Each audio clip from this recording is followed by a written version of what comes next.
All right, it's May 2nd. I'm going to try and draw. This is page 4 of Book of Ruin.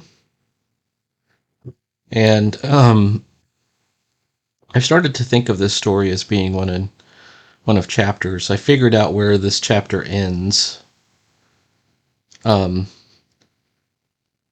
but this page that I'm about to start is really the beginning of the story. Really, this is, if you look at this, it starts 10 years ago. So this is a prologue that goes on for 3 pages, where we see the theft, and we're intentionally being a little bit mysterious about it with not including any dialogue.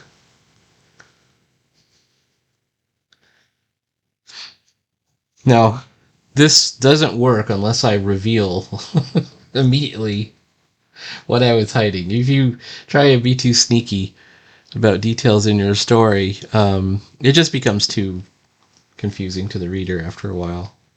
Actually, does it really quickly, so you gotta do it really quick. So, and unfortunately, it's not going to happen on this next page, on this 4th page. But we're hinting at it, and one of the things is this former adventuring companions, the young nephews of his former adventuring companions. And I'll go into the backstory of why all this exists, but um, the prologue, and I'm going to try and do this for every chapter. I'm going to have like a 2 or 3 page flashback sequence. The old adventuring company, which was called the Retrievers, um, found out about this mysterious artifact, and after they achieved success and all went their ways, Flora actually went and got it on her own. She was the thief out of the group. And let's to begin. I'm going to have technically every member of the original group show up, but they won't be the important ones. The important ones, this is also kind of fun.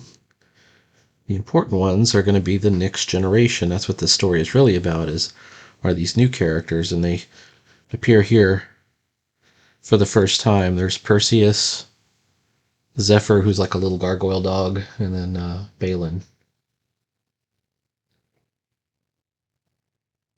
Balin's a rat. Balin is a spellcaster, or an apprentice spellcaster anyways. He's trying to learn to become one from the wizard, whose name is Alcabets.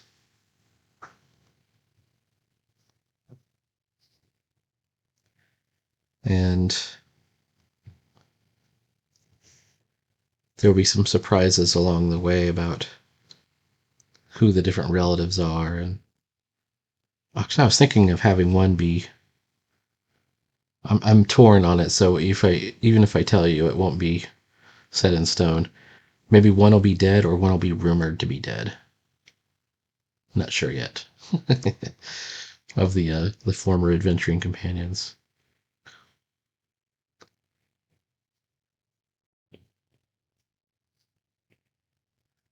But we will find out immediately that most of them are still alive, or thought to be alive, except Flora, who hasn't been seen for 10 years. She hasn't been seen since she stole the item, since she stole the Book of Ruin.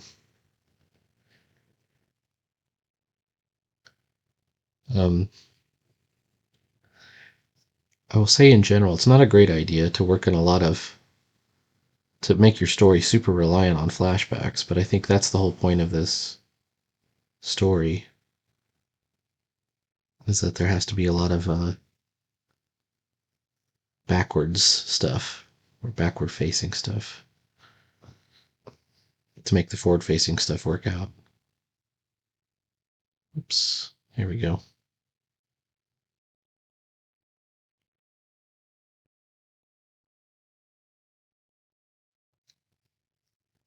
One, two, three, four, five. 5-panel page. That's my average. Um, you can see my construction lines for my wizard's villa or manse, I call it a manse. That's what Jack Vance would have called it, I think. I'm looking at Quebec's. I don't like that. There we go. Maybe I'll put it right there. Um,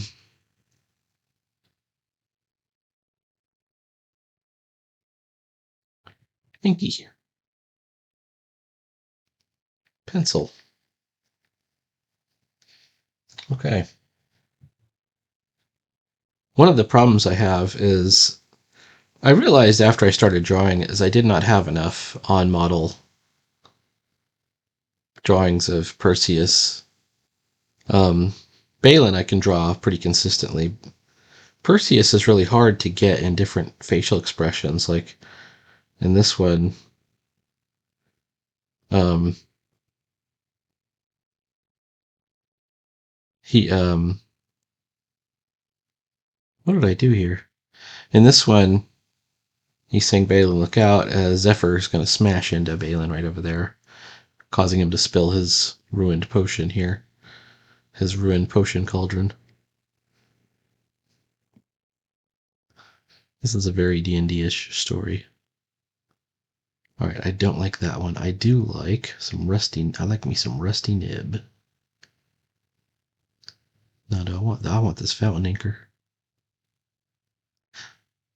There's a couple...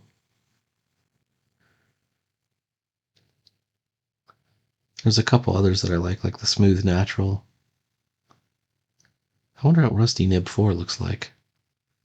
Let's do Rusty Nib 4, just see how it turns out. I had a couple of different ideas, like I was going to put a... Yeah, that's why I can't use Rusty Nib. It's too bleedy.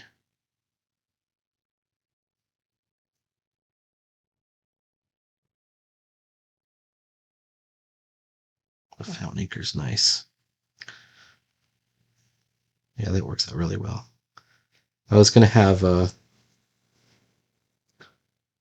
gargoyle dog knock the other character into this tub of water. There's like a little blacksmithing station over here.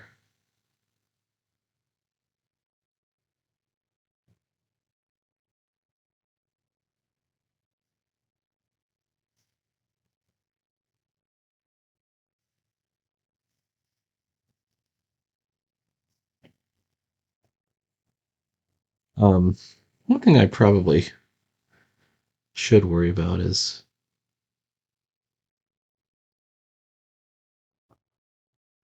foreground. I don't have a super great foreground coming up. So maybe I need to like, you know, some grass tufts or a tree branch up in the foreground, you know? Maybe a little bit of a tree log or something. How about a log?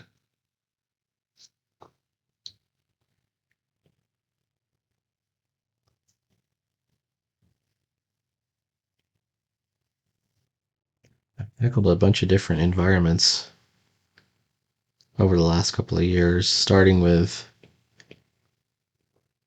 um, well, the second Unga Bunga, that's where I really started drawing jungles and caves.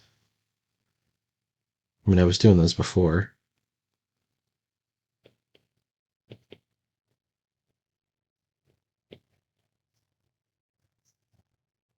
This particular,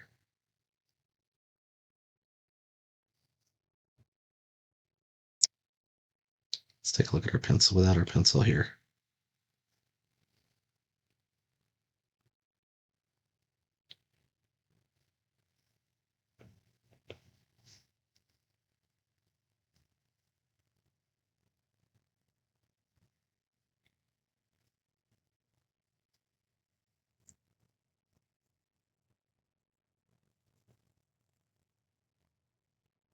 And I do like this brush, but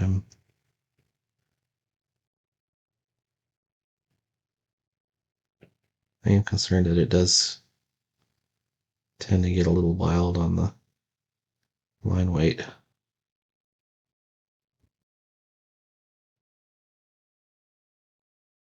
This is some lichen. I'm liking this lichen. Like some tree lichen.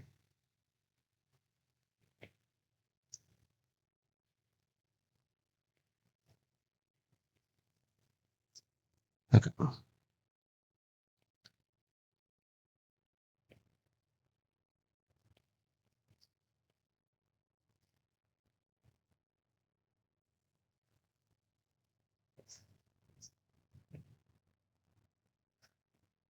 Ooh, I wonder if that's a thing. Okay, there we go.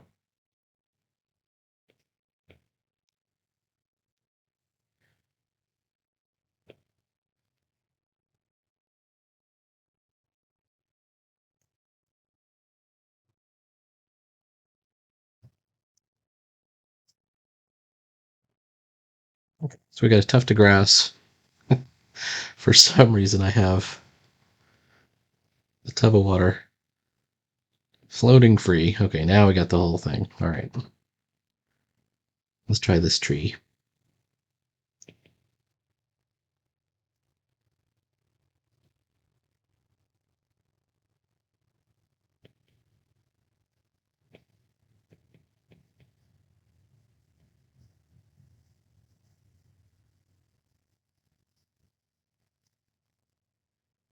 A lot of this is going to get covered up by the speech box or narration box.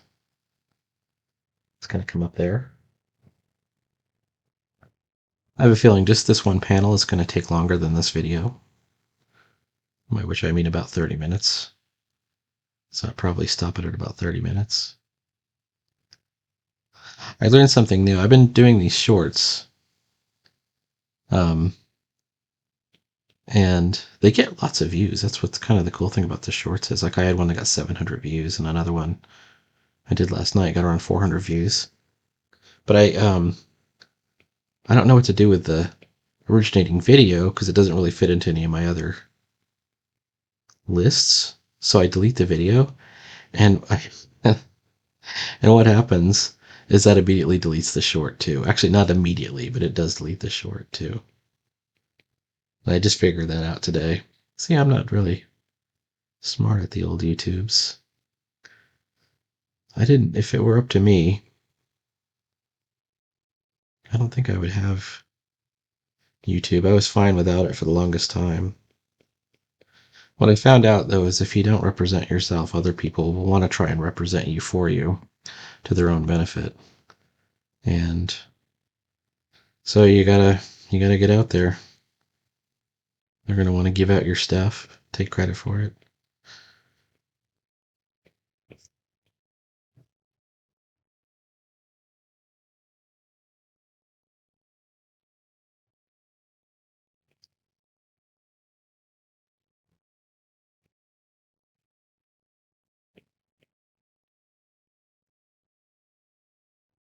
People had no idea who I was. They knew all about my book. All right. I don't know if I went too hard on the um,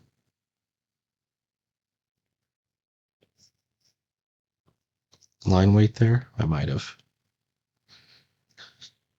Okay, how do we do this, man? It's going to be very complicated. Let's do this other tree first. Let's whiz out. That's what I'm all about, whizzing.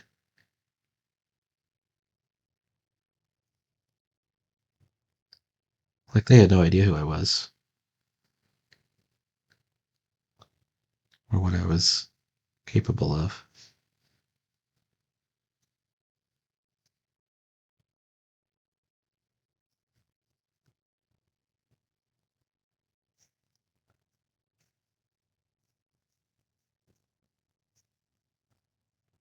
All right. Now, I'm trying to do this sort of fantasy thing, this little fantasy house.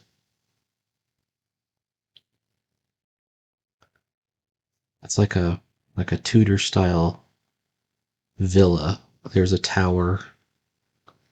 It's got like a little boxy add-on room that has an overhang. And then there's a blacksmith shop and a barn down here. And yeah. And it's supposed to look, kind of eclectic, like it was built up over time.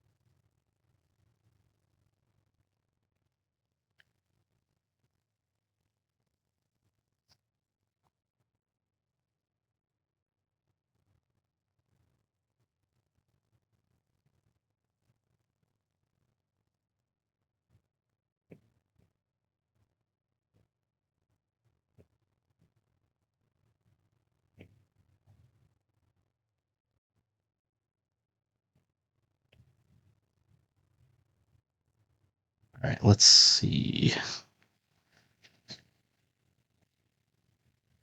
It's looking okay.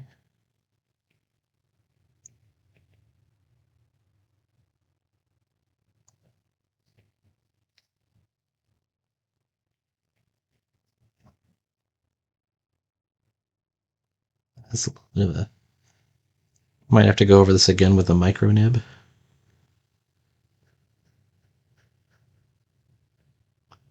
But I do like this sort of bleedy nib.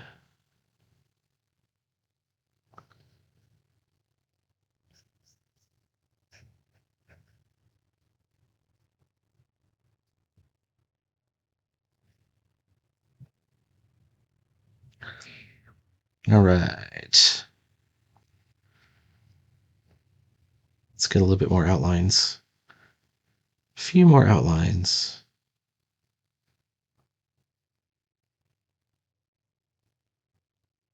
I'm kind of looking at this.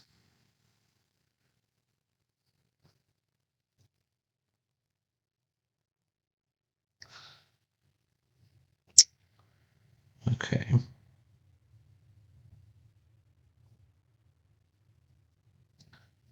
Now this is a little bit of this is,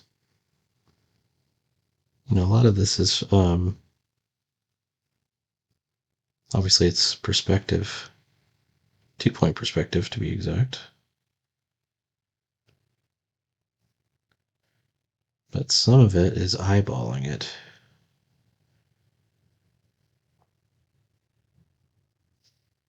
I think I'm gonna do like that. There we go. I'm a little too thick on the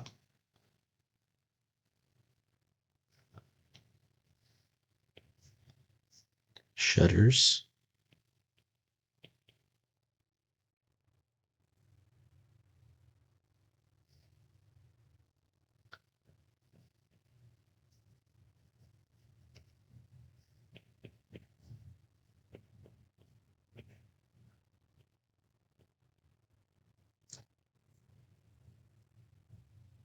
We don't have to go too heavy into the detail because this is a building at distance. It's not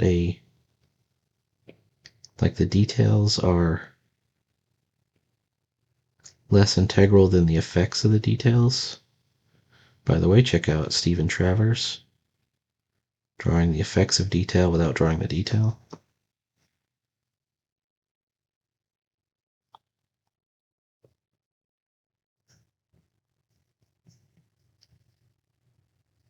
And you'll get a lot out of it. Okay. Over here, it's important to note that this part of the house, which comes in here, let's make that stone.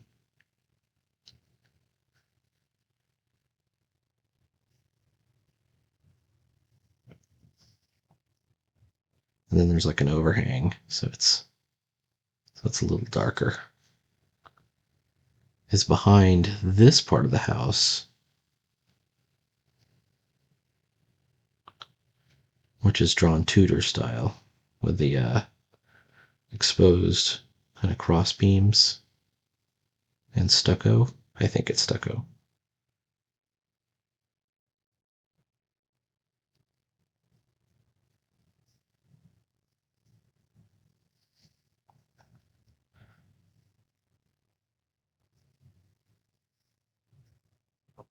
And then this is a corner post.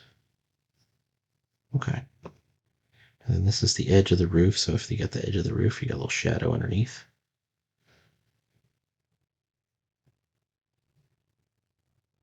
Yeah, let's take a look at the pencils. It's starting to look like a house, kind of. Kind of, kind of. I think it probably needs to be here.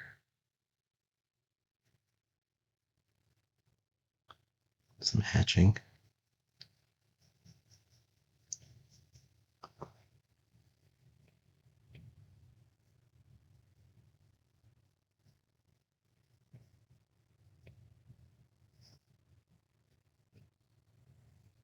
If you're going to go cartoony with cartoony characters, I think it's fun to go the opposite direction of the backgrounds and have realistic backgrounds. It's kind of the Disney formula. Or to have one character that's very realistic, and then the other characters that are more, surreal. They're different. Alice in Wonderland's a great example.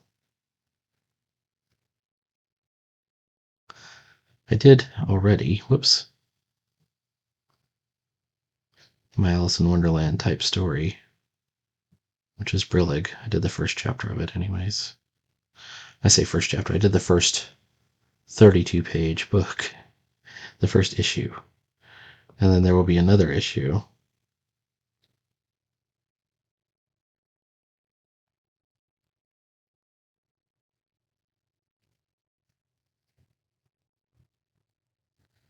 Okay, here we go.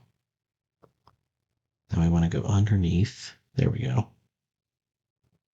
And hopefully I didn't get that bend wrong. If I did, oh well.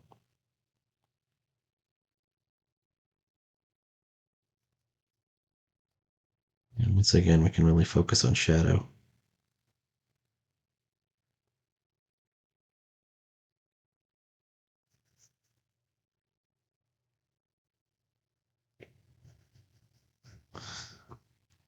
Okay. Same deal here, except we're going to have 3 brackets.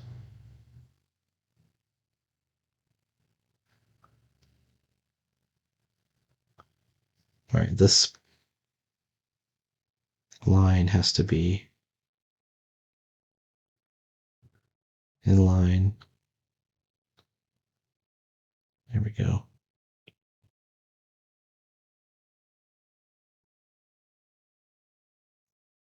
I want to make sure your stuff lines up.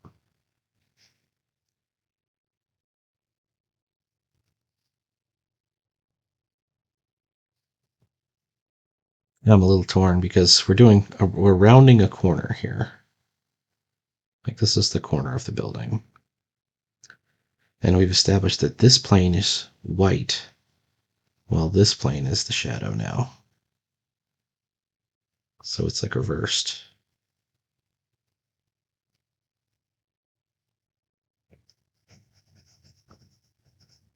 However, we also have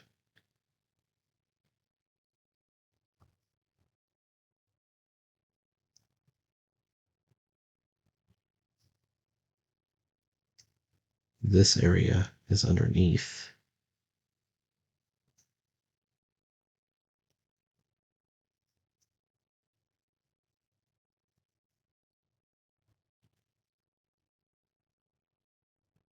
All right, let's take a look.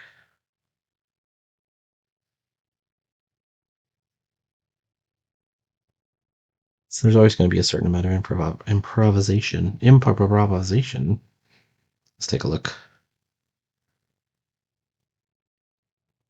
All right, we're starting to get somewhere. We're going to have to texture in like which areas are wood and what kind of wood, which areas are plaster, which areas are stone.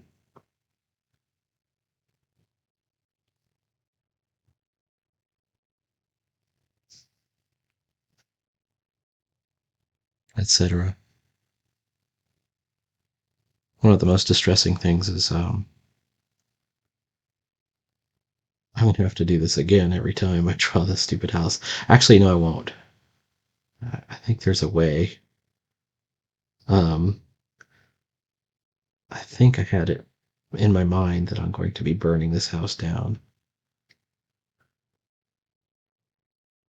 Spoiler alert. But I mean, you still have to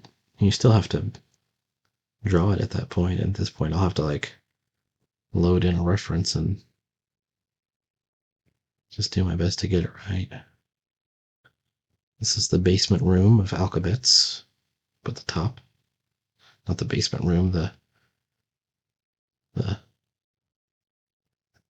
do we call it? The sanctum, the library, the study. I call it a study. He rarely ventures out of his study. That's what I call it. Yeah. All right. Oh, we're getting close. All right.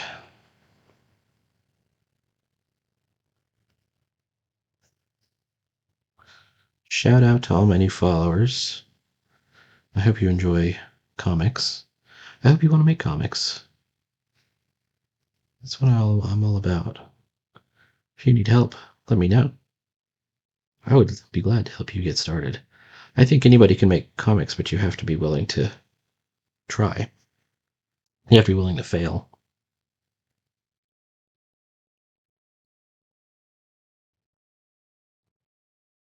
I was trying to help this. Some kid asked me for help and said, I like your art style, but I'd like you to draw my comic that I've written.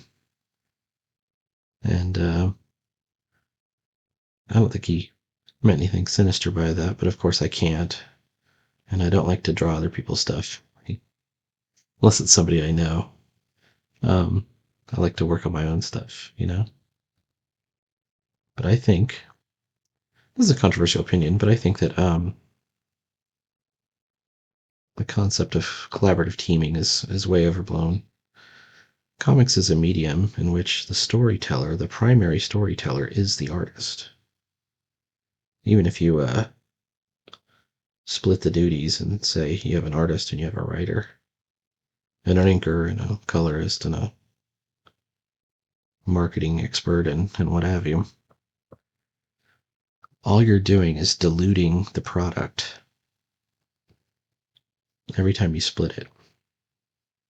The writer and the artist, in its purest form, the writer and the artist are the same guy, same person. That way they get their true vision out there.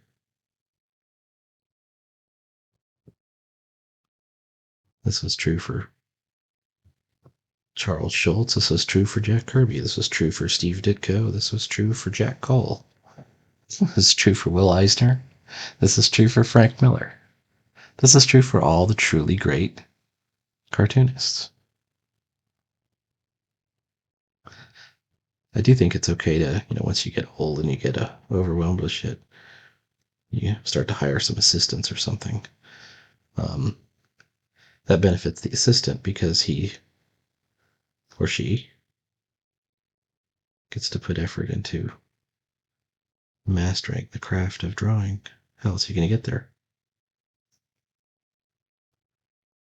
But in general, all right, let's take a look. Hey, hey, hey, hey, hey, we're getting somewhere. All right, this is as far as I'm getting for right now. Let me change to the micro nib. Please like, follow, and subscribe. And I will see you next time. There will be more Book of Ruin. I know this isn't done. It's a very complicated, complex panel. It's a perspective shot. These aren't easy to do. I don't know if you knew. Oh.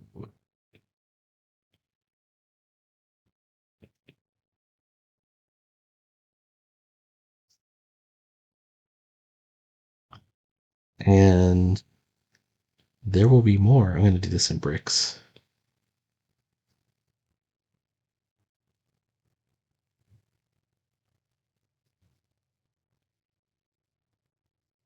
Okay. See you later.